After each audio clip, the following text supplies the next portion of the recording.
Makita. Should we do any intros on this? Hi, I'm Isaac. Or should we just go Isaac?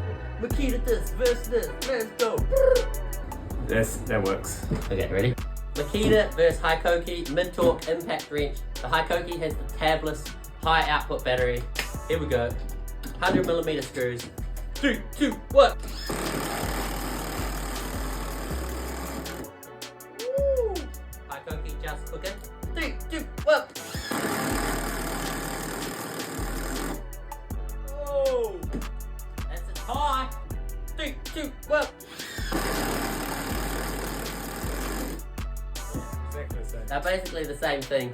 So the Hikoki with the T-power, the Makita with the 40 volt, 4 amp hour max battery, very equivalent.